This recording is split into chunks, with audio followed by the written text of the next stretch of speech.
ராஜ்யசபா சீட்டு வருதுல 4 சீட்டு, அதில் ஒரு சீட்டை ஓபிஎஸ் பையனாக ரவீந்திரனுக்கு கொடுப்பார்கள். அந்த எச்ச சீட்டுக்கு தான் இந்த எச்ச அங்க போயிருக்கு. நான் சொல்றேன் 21 ஓ பன்னீர்செல்வம் ஸ்லீப்பர் செல்லாக திமுகவுக்கு அஇஅதிமுகவின் தேர்தல் வியூகங்களை சொல்லி தோற்கடித்து வைத்தார். 24 தன் மகனை மட்டும் ஜெயிக்க வைக்கிறதுக்காக அஇஅதிமுக கூட்டணி கட்சியில் இருக்கக்கூடிய 39 எம்பி 40 எம்பிகளினுடைய நெளிவு சுழிவுகளை, வியூக வல்லுநர்களை, அவருடைய பலம் பலவீனங்களை எதிரியிடம் சொல்லி தன் மகனை மட்டும் ஜெயிக்க வச்சு துரோகம் செய்தார். நீங்க வழக்கு போடுங்க, நான் சொல்றேன், வழக்கு போடுங்க முடிஞ்சா. என்னோட 3 வருஷத்துக்கு முன்னாடி வீடியோ எடுத்து பாருங்க. நான் அன்றைக்கே சொன்ன எடப்பாடி கே பழனிசாமி தான் 2021 தமிழ்நாட்டினுடைய முதலமைச்சராக வர வேண்டிய ஆள். ஏன்னா 2 பேருக்குமே அவங்க 43%, இவங்க 39%, 3% தான் வித்தியாசம். ஏன் போய் நீ தர்மம் வைத்தணும்னா குருமூர்த்தி சொன்னார் இருந்தேன், சரி அப்போ சொன்னார் வீணா போனேன். 2வது வாட்டி போய் ஏன் தர்மம் ஊற்றி போனேன், வைத்தியலிங்கம் தான் இருக்க சொன்னார் இருந்தேன், போ வீணா போ. எல்லாம் ஒருத்தர் சொல்லி சொல்லி தான் செஞ்சேன். இதெல்லாம் செஞ்சுட்டு பொது வழியில் சொல்கிறேன், நான் என்ன துரோகம் செஞ்சேன் சொல்லுங்க. தன்னை நம்பி வந்தவர்களை நட்டாத்தில் வித்தனால தான் இன்னைக்கு போய் அவர் போக்கடம் இல்லாமல் திமுகவில் இருக்கார். உன்னை நம்பி வந்தாங்களே மனோஜ் கே பாண்டியன் என்ன பண்ண, உன்னை நம்பி வந்தாங்க வைத்தியலிங்கத்தை என்ன பண்ணீங்க, உங்களை நம்பி வந்த மைத்ரேயனை என்ன பண்ணீங்க, உன் நம்பி வந்த மருது அழகராஜ் என்ன பண்ணீங்க. இவ எல்லாரும் திமுகவில் சேர்ந்துட்டு இவர் மட்டும் இருந்தவொன்னா நாமளும் போயிடும், தங்கச்சமணி செல்வம் கொண்டு நாமளும் போயிடுன்னு போயிட்டார். இவ்வளோ ரிட்டையர் ஆகி நடக்க முடியாத சூழ்நிலை திமுகவில் இணைந்து ஒரு எம்பியோ எம்எல்ஏ என்ன பண்ண போற நீ? இதில் ஓபிஎஸ் இந்த முறை தேர்தலில் நிற்க மாட்டார். நல்லா எழுதி வச்சுக்க நான் சொல்றது.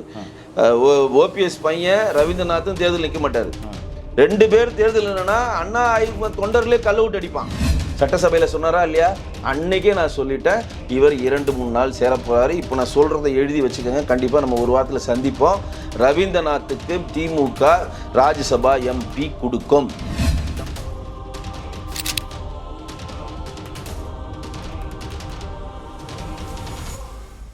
ஜாம்பவான் நேயர்களுக்கு பிரபாகரனின் அன்பு வணக்கம். இன்றைய அரசியல் அரங்கம் நிகழ்ச்சியில் நம்மோடு இணைந்திருக்கக்கூடிய சிறப்பு விருந்தினர் திரு வெங்கடேஷ் அவர்கள். வணக்கம்ண்ணா. வணக்கம் ஜெய். இன்னைக்கு அரசியலில் ஒரு பெரிய பரபரப்பு தமிழக அரசியல் களம் குறித்து தேசிய அளவில் பேசப்படுகிறது. ஓபிஎஸ் அவர்கள் அதிமுகவில் இருந்தவர், தனியாக உரிமை மீட்பெல்லாம் சொன்னவர், 3 முறை முதல்வராக இருந்தவர், குறிப்பிடத்தக்க வகையில் ஒரு முதல்வராக இருந்தவர், நேர் எதிராக இருக்கக்கூடிய திமுகவில் போய் சேர்ந்திருக்காரு. உங்களுடைய கண்ணோட்டம் இது குறித்து என்னென்ன? பூனைக்குட்டி வெளியே வந்து விட்டது. நாங்கள் ஒரு 5 வருஷமா 6 வருஷமா நான் வந்து நிறைய காணொலியை சொன்னதை இங்கே யாருமே நம்பலை. நிறைய பேர்லாம் என்னை திட்டினாங்க. இன்றைக்கி எடப்பாடி பழனிசாமி வந்து 2021 தேர்தலில் மிகப்பெரிய லெவலில் வெற்றி பெறாமல் போனதற்கான மூல காரணம் ஓ பன்னீர்செல்வம் அவர்கள். நான் அன்றைக்கே சொன்னேன், அதை யாருமே நம்ப மாட்டேன்ட்டாங்க. அவர் எப்படி இல்லை, அவருக்காக அவர் வந்து ஜெயலலிதா அம்மையோட எப்படி வந்து ராமருக்கு வந்து லக்ஷ்மணன் எப்படி செருப்பை வைத்து ஆண்டாரோ அந்த மாதிரி ஜெயலலிதா அம்மாவுக்கு கிடைத்த மிகப்பெரிய வரன்லாம் இங்கே சொம்பு தூக்கிலாம் நிறைய பேர் என்ன திட்டினானுங்க.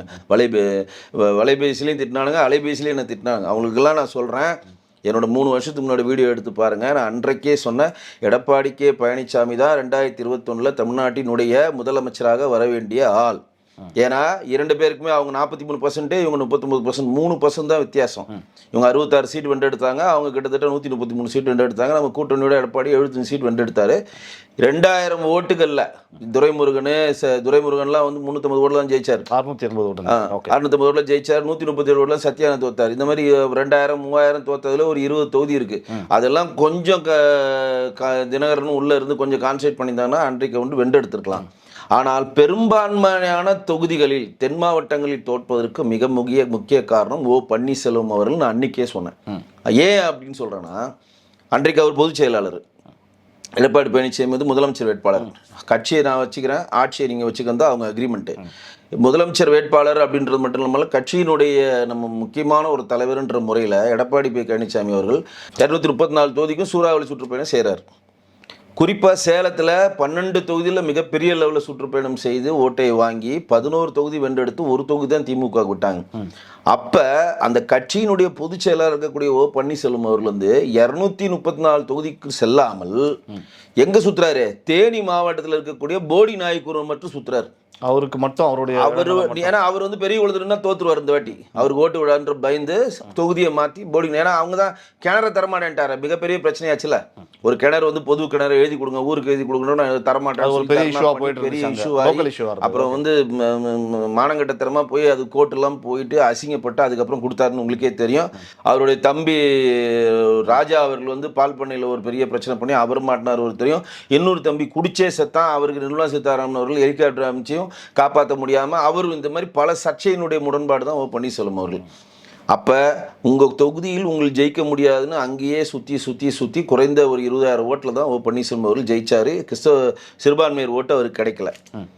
சரி, அன்றைக்கு நம்ம ஒரு கட்சியினுடைய பொதுச் செயலராக இருக்கிறோம், எடப்பாடி பழனிசாமி வந்து முதலமைச்சர் வேட்பாளர் அறியப்படுறாரு, நம்மளுடைய பங்களிப்பை கொடுக்கணும் அப்படின்னு சொல்லிட்டு அவர் தமிழ்நாடு ஃபுல்லாக 234 தொகுதிகளுக்கு செல்லாமல் இருந்தது காரணம் அவர் திமுகவினுடைய ஸ்லீப்பர் செல். அன்னைக்கே சொன்னேன். இப்போ நான் இருக்கிறேன், எனக்கு கட்சி வந்து ஒரு வேலை சொல்லுது, நீங்கள் வந்து 10 தொகுதியை ஜெயிக்க வைங்க, இதாங்க உங்கள்கிட்ட கொடுத்தாங்கன்னா என் வேலை என்ன? 10 தொகுதிக்கு ஜெயிக்கிறோமோ இல்லையா, எங்கள் பங்களிப்பு கொடுக்கணுமா இல்லையா? வேலை செய்யணும், பிரச்சாரம் பண்ணணும், களத்துக்கு போகணும். அது ஜெயிக்கலன்ற அதை கதை. நான் பங்களிப்பு கொடுப்பேன். போனால் இன்னைக்கு 3 தொகுதி சொன்னா, நாளைக்கு 3 தொகுதி 10 தொகுதிக்கு போகிறேன், இப்படி தொகுதி போயிட்டு நான் பிரச்சாரம் பண்ணேன், நம்மளுடைய கொள்கைகளை சொல்கிறோம், எதிராளி என்னென்ன தப்பு செய்ய போகிறான்னு எடுத்து சொல்கிறது நம்மளோட வேலை. நான் இப்படியே கேட்குறேன், எப்போ இருந்து அந்த மாதிரி அவர் திமுகவிற்கு ஒரு ஆளாக உள்ள அதிமுகவில் இருக்கிறார்? எப்போ இருந்து இந்த வேலையை? அவர் என்றைக்குமே சுய புத்தியினுடன் செயல்பட்ட ஆள் கிடையாதுங்க. ஓ பன்னீர்செல்வம் அவர்கள் வந்து தினகரன் பேச்சு, தினகரன் புஷ் பண்ணி தான் அவருக்கு வந்து ஃபர்ஸ்ட் டைம் எம்எல்ஏ அப்போ முதலமைச்சர் சீட்டு யாருக்குமே கிடைக்காது தமிழ்நாட்டில்.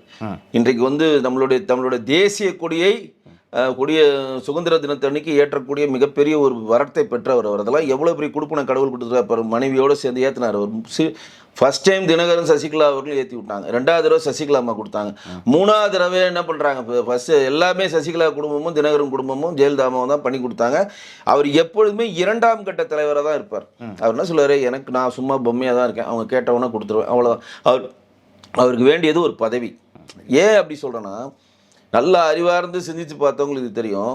நீங்கள் வந்து முதலமைச்சர் ஆன பிறகு உங்களுக்கான பவரை யூஸ் பண்ணி உங்களுக்கான ஒரு திட்டங்களையோ இதையோ வகுத்து ஏதாவது பண்ணி நீங்கள் அதை தக்க வைக்காமல் ஏன் போய் நீ தர்மம் வைத்தணும்னா, குருமூர்த்தி சொன்னார் இருந்தேன், சரி அப்போ சொன்னார் வீணாக போனேன்.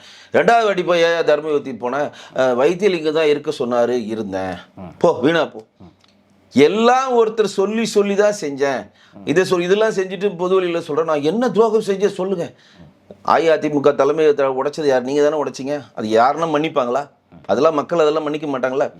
அப்போ சட்டசபை எலெக்ஷனில் உங்கள் பங்களிப்பை கொடுக்காமல் திமுக வந்து வென்றெடுக்கணும், எந்த காலத்திலும் எடப்பாடி பழனிசாமி முதலமைச்சராக கூடாதுன்னு மறைமுகமாக திமுகவுடைய ஸ்லீப்பர் செல்லாக அந்த தேர்தல் பணியாற்றிய அவர் 2வது முறையாக 2024 உங்களுக்கு 4ஆம் மன்ற தேர்தல் வந்துச்சுல, 4ஆம் மன்ற தேர்தலில் யார் நின்னது? பிஜேபி தேசிய ஜனநாயக கூடி தனிச்சு நின்றுது, அஇஅதிமுக நின்றுது, காங்கிரஸும் திமுக கூட்டணி நின்றுச்சுல. அப்போ மிகப்பெரிய சக்தியாக திமுக காங்கிரஸ் கூட்டணி அங்கே இருக்கிறப்ப 39 பாண்டிச்சேரி உட்பட 39 4ஆம் மன்ற தேர்தலையும் அவங்களை வென்றெடுக்கிறாங்க. கரெக்டாக தேனி மட்டும் தோக்குறாரு. நல்லா இது புரிஞ்சுக்கோங்க. 39 தொகுதி வென்றெடுக்கிறாங்க, தேனி மட்டும் தோக்குறாங்க. தேனி வந்து அவரை தோக்க வச்சது ரவீந்திரன், ஓபிஎஸோட பையன் ரவீந்திரனை ஜெயிக்க வச்சது திமுக. உள்ளடி வேலை இருந்தது, உள்ளடி வேலை செஞ்சு ஜெயிக்க வச்சாங்க. எப்படி ஜெயிக்க வச்சாங்கன்னு சொல்றேன் கேளுங்க. இவிகே இளங்கோவன்ட்ட கடைசி நேரத்தில் 10 நாள் முன்னாடி தேர்தலாம் இப்போதான் அறிவிக்கிறாங்க காங்கிரஸா. அவர் நிற்க மாட்டேன்னு சொல்றாரு, எனக்கு சம்மந்தம் இல்லாத தொகுதி, நான் கோபிச்செட்டிக்காரக்காரன், ஈரோடு கூட எனக்கு இல்லை, பொள்ளாச்சி கூட இல்லை, கோயம்புத்தூர் கூட நான் நிற்கிறேன்றாரு. இங்கே தான் நிற்கணும்னு சொல்லி அவர்கிட்ட சொல்லிட்டாங்க, நீங்கள் நிற்க, நீங்கள் தோப்பீங்க, இவர் தான் ஜெயிக்க வைக்க போகிறோம், உங்களுக்கு என்னவோ அதை நாங்கள் பண்ணிடுறோம், சொன்ன ப்ராமிஸை கீவே பண்ணுறோன்னு சொல்லி அவருடைய பையன் திருமாறனுக்கு தான் ஈரோடு கிழக்கு தேர்தலில் சீட்டு வாங்கி கொடுத்தாரு. அன்ஃபார்ச்சுனேட்டாக அவன் பையன் இறந்துட்டான். இறந்தோடனே இவிகே இளங்கோவன் நம்ம ப்ராமிஸ் பண்ணியிருக்கேன்னு சொல்லிட்டு திமுக காங்கிரஸ் ஒத்துக்கல இவிகே இளங்கோவனை. ஒருத்தர் செத்துப்பட்டான், திருப்பி வயசானவர் ஏன் எழுத்து வர்றீங்க, வேற ஆளை நாங்கள் கொடுக்குறோம் நிற்க வைக்கணும், இவர் தான் வேணுன்றார், இவிகே இளங்கோவன் வேணான்றார். நான் 4ஆம் மன்ற தேர்தல் மட்டும் தான் போட்டுக்குவேன், சட்டமன்றத்துக்கு வரமாட்டேன். உடனே ஸ்டாலின் எங்கே போகிறாரு, நேராக இவிகே இளங்கோவன் வீட்டுக்கு போகிறார். நீங்கள் நில்லுங்கடா, என்கிட்ட பணம் இல்லை, நேரம் இல்லைடா, நீங்கள் எதுவுமே பண்ண வேணா, நீங்கள் நில்லுங்க, நாங்கள் பார்த்துக்குறோன்னு சொல்லிட்டு திமுகவை சேர்ந்த 12 அமைச்சர்கள் ஈரோடு கிழக்கில் நின்று ஃபுல்லாக வேலை பார்த்து பெரும்பான்மை வாக்குதில் அப்போ தான் பட்டி ஃபார்முலா இன்ட்ரடியூஸ் பண்ணுறாங்க. எல்லாரும் அடிச்சு வைக்க ஃபார்முலா வின் பண்ணி வச்சு அந்த தேனியில் இவிகே இளங்கோவன் தோத்த நன்றி கடனை அவரை சட்டசபை எலெக்ஷனில் திமுக செலுத்துது. அப்போ 39 தொகுதியில் தோத்த அஇஅதிமுக தேனியில் மட்டும் எப்படி ஜெயிச்சுது? அது யார்? அவர் சிட்டிங் எம்எல்ஏ கிடையாது, சிட்டிங் எம்பி கிடையாது. புதுசாக ஓபிஎஸ் பையனை வச்சு ஜெயிக்க வைக்கிறாங்கன்னா, போன வாட்டி அவங்க நாடாளுமன்ற சட்டமன்ற தேர்தலில் எப்படி தன் தொகுதியை தாண்டி வெளியே வராமல் மற்ற இடத்துலலாம் திமுக ஜெயிப்பதற்கான எல்லா உள்ளடி வேலைகளையும் பன்னீர்செல்வமும் அவர் குடும்பமும் பார்த்ததோ, அதேமாதிரி 2024 நாடாளுமன்ற எலெக்ஷனில் தான் மட்டும் ஜெயிச்சா போதும், மற்றவங்க யாரும் ஜெயிக்கக்கூடாதுன்னு சொல்லிட்டு முழுக்க திமுகவிடம் விலை போய் அன்றைக்கே அவர் வந்து மறைமுகமாக திமுகவுக்கு ஆதரவாக செயல்பட ஆரம்பித்து விட்டாருன்னு நம்ம அன்னைக்கு சொன்னோம். சட்டசபையில் சொல்கிறார், திமுகன்னு சொன்னால் ஜெயலலிதா அம்மா கொந்தளிச்சிருவாங்க, தீய சக்தி. எம்ஜிஆருடைய மிகப்பெரிய ஒரு வார்த்தை திமுக தீய சக்தி, ஜெயலலிதா அம்மாவுடைய மிகப்பெரிய ஒரு வார்த்தை திமுக தீய சக்தி. எதை வேணால் மன்னிப்பாங்க ஜெயலலிதா. திமுகவிட நீங்கள் உறவு வைத்திருக்கீங்கன்னு தெரிஞ்சால் உங்களை உங்களை கிட்டே சேர்க்க மாட்டாங்க. அந்த மாதிரி ஒரு தீய சக்தின்னு பார்த்த ஒரு கட்சியினுடைய பிரதிநிதியாக நீங்கள் இல்லாமல் அஇஅதிமுக பிரதிநிதியாக தேர்ந்தெடுக்கப்பட்டு சட்டசபையில் இருக்கிறப்ப கலைஞர் ஐயாவை எங்களுக்கு ரொம்ப பிடிக்கும், எனக்கு பன்னீர்செல்வன்ற பேரே எங்கள் அப்பா வந்து வச்சாருன்னா அதற்கு காரணம் கலைஞர் பராசக்தியில் ஒரு வசனம் எழுதியிருந்தார். அந்த வசனத்தில் அந்த சிவாஜி வந்து தன் தங்கை கல்யாணியை பார்க்க போவார்ல, அந்த கல்யாணியோடைய கணவர் பெயர் பன்னீர்செல்வம். அதை வந்து எங்கள் தந்தையார் நிறைய முறை பார்த்ததுனால நான் பிறந்தவனு எனக்கு வந்து பன்னீர்செல்வன் பேர் வச்சாரு. இப்படியெல்லாம் ஒரு பேசுறதுக்கு எப்படி அவருக்கு தைரியம் வந்ததுன்னு நினைக்கிறீங்க? ஏன்னா இதே மறைந்த அம்மா அவர்கள் இருக்கிறப்ப இதே சட்டமன்றத்தில் பேச மாட்டாங்கன்னு நீங்களே சொல்றீங்க, பேச முடியாது, அப்படி ஒரு கட்டுக்கோப்பாக வச்சிருந்தாங்க. ஒருவேளை எடப்பாடி அவர்களுடைய ஆளுமையினால தான் இப்போ அவர் இப்படி பேசல. அவர் வந்து நம்பி கேட்டாருன்னு தான் சொல்லுவோம். ஏன்னா அவர் வந்து 4ஆம் சட்டசபை எலெக்ஷனில் 11 எம்எல்ஏ இவர்கிட்ட இருந்தாங்க. அப்போ நம்பிக்கை இல்லா தீர்மானம் வரப்ப திமுகவுக்கு ஆதரவாக அவர் ஓட்டு போட்டார். நம்பிக்கை இல்லா தீர்மானம் கொண்டு வந்தார், எடப்பாடி ஆட்சி மேலே கொண்டு வந்தாங்க. திமுகவுக்கு ஆதரவாக இவங்க ஓட்டு போட்டாங்க. அப்போ டிஎம்கே என்ன ப்ராமிஸ் பண்ணுதுன்னா, நீங்கள் உங்களுடைய ஆட்கள் உள்ளே கொண்டு வாங்க, நாங்கள் வெளியிலேருந்து ஆதரவு கொடுத்து உங்களுக்கு சீஃப் மினிஸ்டராக உட்கார வைக்கிறோம். அந்த தூண்டில் அவர் மாட்டிக்கிட்டார். 11 எம்எல்ஏ இருக்கிறாங்க, நீங்கள் வந்து ஒரு குறிப்பிட்ட எம்எல்ஏ உடச்சி எடுத்துட்டு வாங்க. இவர் சொன்னார்ல, நாளைக்கு மேஜிக் நடக்கும், நாளைக்கு வந்து 100 பேர் வந்துருவாங்க. தினகரன் ரொம்ப நாள் ஓட்டிட்டு இருந்தார்ல, எனக்கு எல்லா அதுலேயும் ஸ்லீப்பர்ஸ் எழுதுறாங்க, நாங்கள் சொல்கிறப்போ தாவி வருவாங்க, அந்த மாதிரி ஒரு ஓட்டிட்டு இருந்தார். நாளைக்கு எல்லாம் மேஜிக் நடக்கும், நீங்கள் பொறுத்துருங்க, தை பிறக்கட்டும், வலி பிறக்கும், இன்னைக்கு நாளாடிக்கு பிறந்துடும், இன்னைக்கு இந்த கோயிலில் ரவுண்ட் அடிச்சு வந்துருக்கேன், இந்த அம்மா எனக்கு அருள் புரிவாங்க, நாளைக்கு அந்த கோயிலில் ரவுண்ட் அடிச்சிருக்கேன், அந்த ஐயா அருள் புரிவார். கோயிலை சுற்றுறது தான் இவருக்கு வேலை. மக்களிடம் இறங்கி தொண்டர்களிடம் தனக்கான பணியையோ தன்னுடைய தொண்டர் பலத்தையோ மிகப்பெரிய லெவலில் கொண்டு வராம தன்னை நம்பி வந்தவர்கள் நட்டாத்தில் வித்தனால தான் இன்னைக்கு போய் அவர் போக்கடம் இல்லாமல் திமுக இருக்கார். உன்னை நம்பி வந்தாங்களே மனோஜ் கே பாண்டியன் என்ன பண்ண? உன்னை நம்பி வந்தாங்க வைத்தியலிங்கத்தை என்ன பண்ணீங்க? உங்களை நம்பி வந்த மைத்ரேயனை என்ன பண்ணீங்க? உன் நம்பி வந்த மருது அழகராஜ் என்ன பண்ணீங்க? இப்போ எல்லாரும் திமுகவில் சேர்ந்துட்டு இவர் மட்டும் இருந்தவொன்னே நாமளும் போயிடும், தங்கச்சமலி செல்வம் கொண்டு நாமளும் போயிடுன்னு போயிட்டார். இப்போ இது வந்து அண்ணாவினுடைய புகழை பெற்று எம்பிகாவின் நம்பிக்கை பாத்திரம் பெற்று ஜெயலலிதாவோட அமைச்சர்கள் இடம் பெற்று நம்ம வந்து அதிமுக ரத்தம் நம்மள்கிட்ட ஓடுறதுனால தான் பண்டோட்டி ராமச்சந்திரன் உனக்கு ஒரு கும்பிடு, உன்னோட கொள்கைக்கு ஒரு கும்பிடுன்ட்டு இன்னைக்கு யாருமே வேணான்னு ஒரு தனி கட்சி ஆரம்பிச்சு இன்னைக்கு தாவே கோல பேசிட்டு இருக்காரு. தாய் கழகம் அது கூட ஓகேன்ற தாய் கழகமான திமுகவிலே இணையறேன் அப்படிங்கிறாரு. தாய் கழகம் அது எவ்வளவு பெரிய ஒரு உடன் திமுக தீய சக்தின்னு வாழ்நாள் முழுவதும் வி.கே. வெங்கடேசன் சொன்னதை விட அவர் தான் அதிகமாக சொல்லியிருப்பார். 3 முறை நீங்க எம்எல்ஏ வந்து திமுகவுக்கு எதிராக நீங்க வந்து முதலமைச்சராக ஆட்சி செய்த நீங்கள் இன்றைக்கு சொல்றீங்க எனக்கு குருமூர்த்தி சொல்லி தான் நான் நின்னேன், வைத்தியலிங்கம் சொல்லி தான் நின்னேன் அப்படின்னு நீங்களே உங்களை நீங்க சமாதானப்படுத்திட்டு இருக்கீங்க. உங்களுடைய சுயமரியாதை மட்டும் இல்ல, சுய புத்தின்னு ஒன்று உங்களுக்கு இல்லையே, இருக்கா இல்லையா? நான் கேட்குறேன். அவன் சொன்னா நீ இப்போ கிணத்துல சொன்னா ஊந்துருவியா? நீங்க ஒரு நாட்டோடைய முதலமைச்சர், நீ தர்ம யுத்தம் ஒருத்தர் நிற்க சொன்னாங்கன்னா போய் இல்லை பண்ணி சொல்லுவோம், நாளைக்கு போய் கிணத்துல வந்து செத்துருங்கண்ட போய் ஊந்துருவியா? நீ ஒரு அறிவார்ந்த சிந்தனை உங்களுக்கு இருக்காதா? சிந்திக்கணுமா இல்லையா? ஆன்மா அவங்கள மன்னிக்குமா? எம்ஜிஆர் ஆன்மா அவங்கள மன்னிக்குமா? நான் என்ன கேட்குறேன், இவ்வளோ ரிட்டையர் ஆகி நடக்க முடியாத சூழ்நிலை திமுகவில் இணைந்து ஒரு எம்பியோ எம்எல்ஏ என்ன பண்ண போற நீ? இது எவ்வளோ பெரிய ஒரு மானங்கட்ட இழி செயலுங்க. அது இது என்ன பண்ண போற நீ? 28 வயசு பையனா? நான் பன்னீர்செல்வம் அவர்களை கேட்குறேன், நீங்கன்னா 28 வயசு பையனா? இல்லைல்ல. இப்போ ரவீந்திரருக்கு ஒரு ஃபியூச்சரில் இருக்குன்னா கூட நம்ம ஏற்றுப்போம். சரி, அவன் பொண்ணுக்கு ஒரு அரசியல் ரீதியாக நான் ஒரு நிகழ்வு வேணும், அதுக்காக வந்து உங்கள் கொள்கையிலிருந்து மாறுபடுறீங்க. நீங்கள் ரிட்டையர் ஆகிட்டீங்க, ஆல்மோஸ்ட் உங்களால் நடக்க முடியல. உச்சபட்ச பதவி என்ன பதவி? தமிழ்நாட்டுடைய உச்சபட்ச பதவி முதலமைச்சர். 3 தடவை உட்கார்ந்துட்டீங்க. இன்னைக்கு நல்லதோ கெட்டதோ வரலாற்றில் முதலமைச்சர் பேர் போட்டால் 3 ஆண்டுகளில் உங்கள் பேர் வரும், வரலாற்று பதிவு. உங்கள் குடும்பத்துமே உன் பேர் நீங்கள் செத்து ஒரு 20 வருஷம் 30 வருஷம் கழிச்சாலும் தமிழ்நாட்டுடைய முதலமைச்சராக எங்கள் தாத்தா இருந்தாலும் உன் குடும்ப பெருமைப்படி சொல்லிக்கிற அளவுக்கு உங்கள்கிட்ட அந்த பிராண்டை கொடுத்துருக்காங்க. இதையுடன் உங்கள் ரிட்டையர்மெண்ட் லைஃப்பை நீங்கள் வந்து வென்றெடுத்து நீங்கள் பீஸ்ஃபுல்லாக போகாமல் நேரெது சித்தாந்தம் கொண்ட திமுகவில் இணைந்து 2021 எடப்பாடி தோக்குவதற்கும் காரணமாக இருந்த ஓபிஎஸ் 2024 நாடாளுமன்ற எலெக்ஷனில் 39 தொகுதியிலும் அஇஅதிமுக தோத்ததுக்கும் காரணமாக இருந்த சிபிஎஸ் இன்றைக்கு பூனைக்குட்டி வெளியே வந்து பட்ட பறிவதற்காக பப்பர பேனு போய் திமுகவில் ஐக்கியமாயிடுச்சு. பல விஷயங்கள் நீங்கள் சொன்னாலும் ஒரு பக்கம் புரிஞ்சுக்க முடியுது. ஓபிஎஸ் போனது அதிமுகவுக்கும் எடப்பாடிக்கும் பெரிய இழப்பெல்லாம் ஒன்றும் கிடையாது, அது எங்களுக்கு சிக்கல் இல்லை அப்படிங்கிற மாதிரி கருத்தை தான் நீங்கள் சொல்ல வரீங்கன்னு புரிஞ்சுக்க முடியுது. ஒரு பக்கம் திமுக கொண்டு போய் அண்ணா அறிவாலயத்துக்குள்ள நிக்க வச்சு அவர் அங்கிருந்தே பேச வச்சு இனிமே தளபதி நல்லாட்சி நடத்துவார்னு அவர் வாயாலே சொல்றப்ப இது திமுகவிற்கு பலமாக பார்க்கப்படுமா வரக்கூடிய தேர்தல்? திமுக வந்து ரெண்டு விஷயமா நான் பார்ப்பேன். ஒன்று, ஓபிஎஸ்ஸை நம்பி எடுத்துட்டு போறது அவங்களுக்கு பலம் கொடுக்காது, மிகப்பெரிய ஒரு தோல்வி தான் கொடுக்கும். ஏன்னா இன்னைக்கு ஓபிஎஸ் அங்கு போறதுனால திமுகவுக்கு எந்த லாபமும் இல்லை. ஆனால் அரசியல் என்னன்னா நாங்கள் உடைப்போம், நாங்க ஸ்ட்ராங்கா இருக்கன்றதுல வெற்றி பெற்றிருக்காங்க. அதை நம்ம உருவாக்கணும். வாக்கு அரசியல்ல லாபம் இல்லைன்னு, வாக்கரிசில எந்த லாபமும் இல்ல. நான் இப்ப சொல்றேன் பாருங்க, 2 நாள்ல ஒரு நியூஸ் வரும் பாருங்க. இதுல ஓபிஎஸ் இந்த முறை தேர்தலில் நிக்க மாட்டார், நல்லா எழுதி வச்சுங்க நான் சொல்றது. ஓபிஎஸ் பையன் ரவீந்திரநாத்தும் தேர்தல் நிக்க மாட்டாரு. 2 பேர் தேர்தல் என்னன்னா அண்ணா தொண்டர்களே கல்ல விட்டு அடிப்பான். நல்லா புரிஞ்சுங்க, அண்ணா அதிமுக தொண்டர், அனைத்து இந்திய அண்ணா திராவிட முன்னேற்ற கழகத்தினுடைய எம்ஜிஆர் ஜெயலலிதா அம்மையார் விசுவாசிகளே உன்னை கல்ல விட்டு அடிப்பாங்க எங்க பார்த்தாலும்.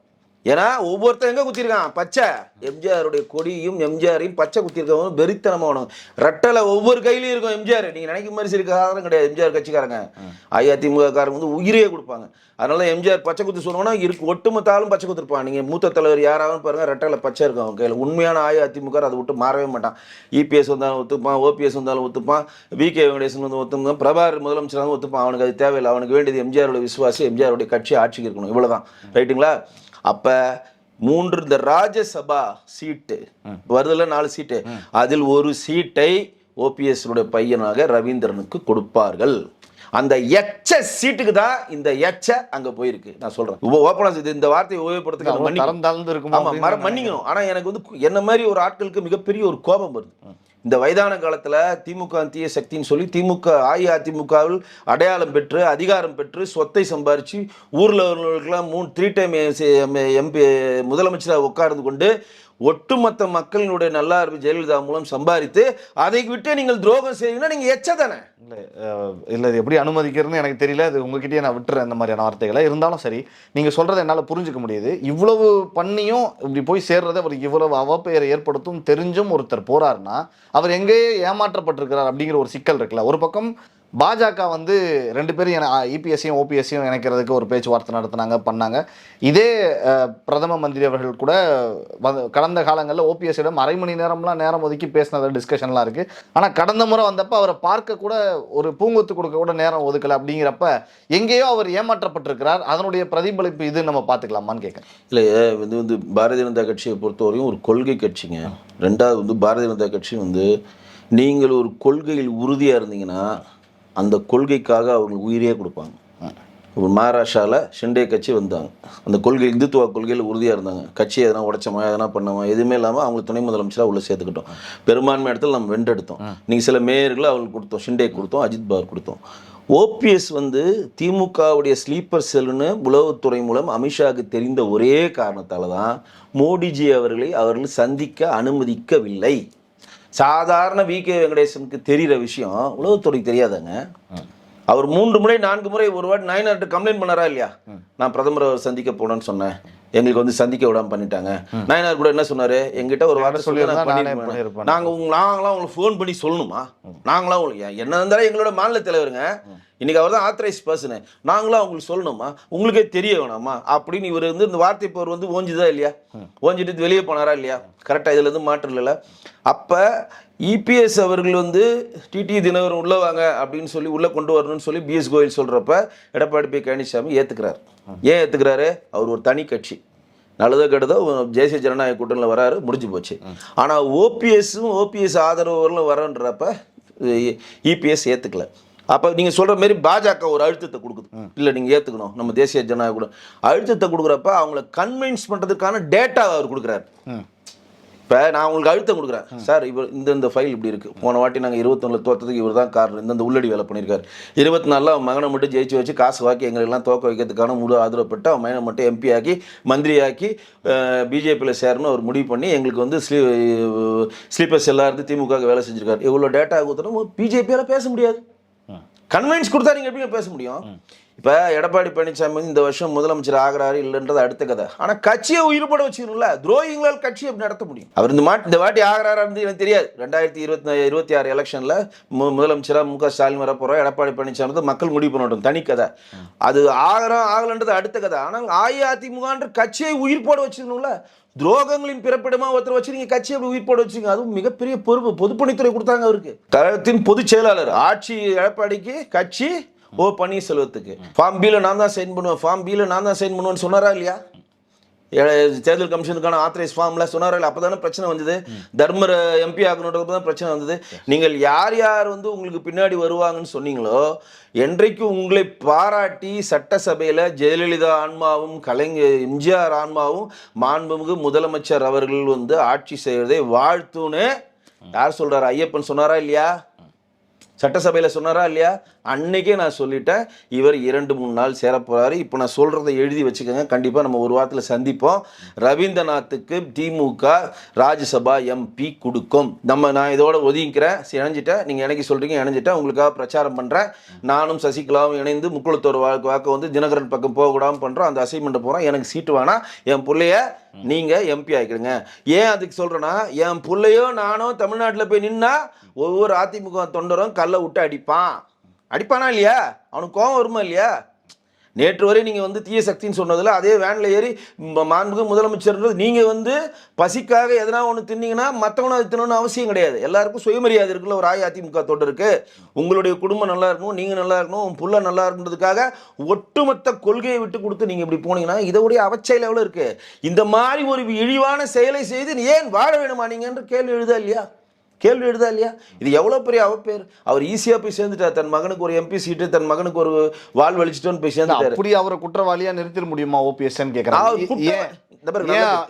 ஓபிஎஸ் குற்றவாளில நான் சொல்லுங்க, நான் வந்து ஓபிஎஸ்ல நல்லவர் குற்றவாளி அது உள்ள வேலை வருங்க. ஒரு கொள்கை. இப்போ நீங்கள் 2 பேரை நீங்கள் எக்ஸாம்பிள் சொல்கிறேன். சைதை துரைசாமி ஒருத்தர் இருக்கார், நீங்கள் பார்த்துருப்பீங்க. நீங்கள் மனிதநேயம் மன்றம்னு ஒன்று வச்சுக்கிட்டு நிறைய ஐபிஎஸ்லும் ஐஏஎஸ் அதிகாரிகளும் ஃப்ரீயாக உருவாக்குறாரு. மண்டபங்கள் நிறைய எடுத்து ஃப்ரீயாக கொடுக்குறாரு. அவர் தான் வந்து அம்மா உணவு திட்டத்தை தன் வீட்டிலிருந்து முதல் தொடங்கின ஜாம்பவான். அவர் வந்து எடப்பாடி பழனிசாமியில் இருக்கிறார், மேயர் போஸ்டில் ஜெயலலிதா அம்மா இருக்கப்ப அவருக்கும் அஇஅதிமுக டேர்ம்ஸ் பெருசாக வரல. இவர் நினைக்கிற மாதிரி அவருக்கு செயல்படல. அவர் என்ன பண்ணாரு? தனி கட்சி ஆரம்பிச்சாரா? திமுகவில் போய் இணைஞ்சாரா? தாவேக்காவில் போய் இணைஞ்சாரா? பாஜகவில் போய் என்ன பண்ணாரு? நான் எம்ஜிஆர் விசுவாசி, என்னுடைய வேலை என்ன? எம்ஜிஆர் புகழ் பாடணும். ஆட்சி இந்த மாதிரி பண்ணீங்கன்னா நல்லா இருக்கும். புகழ் பாடுறேன். எம்ஜிஆர் கேரளாவுக்கு போகிறார், எம்ஜிஆர் வீடு இடிஞ்சு போய் கிடக்கு. அவர் பிறந்த அவருடைய தந்தை தாயார் பிறந்த வீடு இடிஞ்சு கிடக்கு. எடுத்து கட்டுறார், கேரளாவில் கட்டுறார். கட்டி அதுக்கு எம்ஜிஆர் இல்லைன்னு பேர் வைக்கிறார். எம்ஜிஆர் சம்மந்தப்பட்ட எல்லா ஆவணங்களையும் எடுத்து டிஜிட்டல் பண்ணுறாரு. எம்ஜிஆருடைய புகழ் பார்க்குறாரு. முழுக்க எல்லா இடத்துலையும் எல்லா மேடைகளும் எம்ஜிஆரை பற்றி மட்டுமே பேசுகிறார். நான் அவரோட நிறைய விழாக்கள் கலந்துருக்கேன். அவர் பேசுவார், ஃப்ரண்ட்டில் உட்காந்துலாம் அழுதெல்லாம் பார்த்துருக்கேன். அழுவாங்க உட்காந்து. இவர் பழைய நினைவுகளை சொல்லுவார்.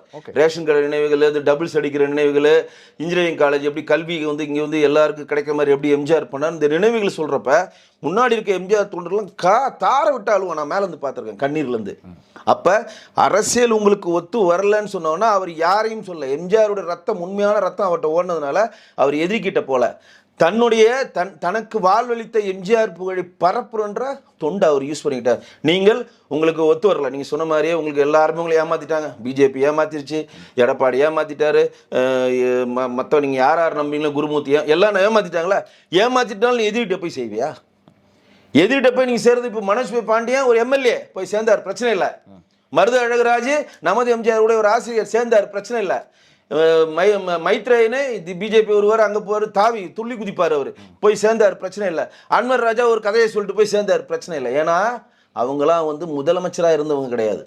ஒரு எம்எல்ஏ இருந்தவங்க அதிகபட்சம் ஒரு எம்பியாக இருப்பாங்க, இல்லை மந்திரியாக இருந்திருப்பாங்க. ஆனால் முதலமைச்சர்ன்றது என்னது?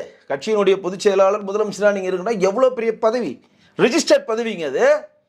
அதில் இருந்து கொண்டு நீங்கள் நேர் எதிர் சித்தாந்தம் கொண்ட ஒரு தீய சக்தியிட போய் இணைஞ்சிட்டு நீங்கள் சட்டசபையில் சொல்கிறீங்க பன்னீர்செல்வம் எங்கள் அப்பா வந்து பராசக்தி பார்த்தா பேர் வச்சாருன்றீங்க. அது கூட மன்னிக்கலாம்.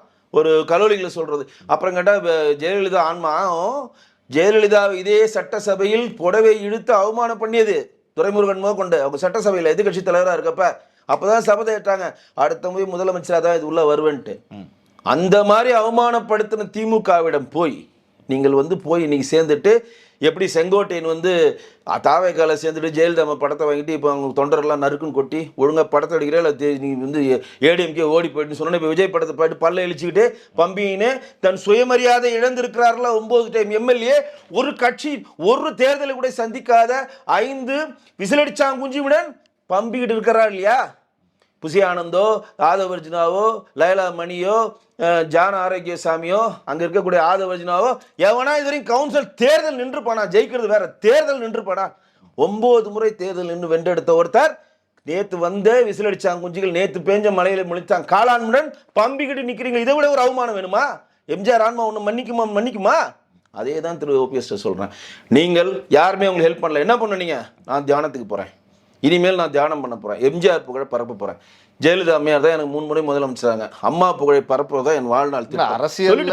அரசியல்ல நம்ம எப்படி அப்படி சொல்லிட்டு அவர் ஓய்வு பெறதை நம்ம எப்படி டிசைட் பண்ண முடியும்? அவர் ஓய்வு பெற்றுட்டாருங்க. அவரு இன்னும் கூட அவருக்கு எதிர்காலம் இருக்கிறது, 3 முறை முதல்வராக இருந்திருக்கணும், அதுக்கான வாய்ப்பு இங்கதான் அதிகாரம் வரப்போகுதுன்னு கூட அங்க தேடி போயிருக்கலாம் இல்லையா? அவர் போனதை அவர் சுயலாபத்துக்காக போயிட்டாருன்னு பதிவு பண்றேன். அவர் போகாம தனிக்கட்சி ஆரம்பிச்சா கூட நான் இவ்வளவு ஆஷா பேச மாட்டேன். ஓகே, சசிகலா மாதிரியோ டிடிவி ஆரம்பி உன் புகழை பரப்பு, அம்மா புகழை பரப்பு, உன் பின்னாடி யார் வராங்களோ வச்சு நீ வென்று எடுத்து வா. உன்னுடைய நேர் எது சித்தாந்தத்தில் போறது தானே என்ற கோபம் வருது. நீங்க தனி சசிகலா அம்மா என்ன சொல்றாங்க? திமுக தீய சக்தி. நான் இன்னொரு கட்சி ஆரம்பிச்சிட்டேன். பன்ருட்டி எம்ஜிஆர் பயணப்பட்டவர், திமுக ஒரு தீய சக்தி, அவர் தனியா ஒரு கட்சி ஆரம்பிச்சு ஜெயிக்கிறாங்க, ஜெயிக்கல வேற விஷயம். ஆனா திமுக எதிர்ப்புன்ற நிலைப்பாடுல இருக்காங்களே. நான் சொல்ற பாயிண்ட் மட்டும் உள்வாங்கிக்கோங்க.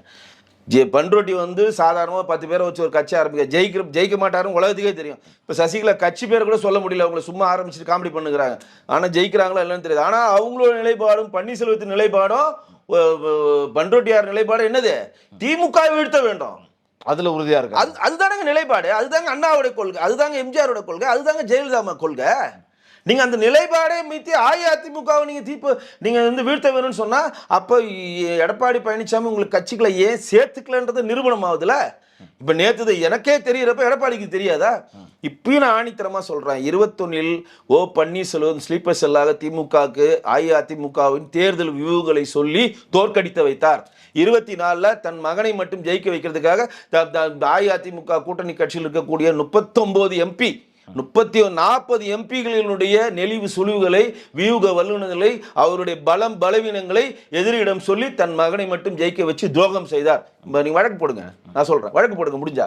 பல விஷயங்கள்ண்ண திமுகவில் 3 முறை முதல்வராக இருந்த ஓபிஎஸ் அவர்கள் இணைந்தது குறித்தும் அதுக்கு பின்னாடி இருக்கக்கூடிய அரசியல் கள நிலவரம் குறித்தும் எங்களோடு பல தகவல்களை பகிர்ந்து கொண்டீர்கள். உங்களுக்கு ஜாம்பவான் நேயர்கள் சார்பாகவும் இந்த பிரபாகரன் சார்பாகவும் மனமார்ந்த நன்றிகள். நன்றிண்ணா.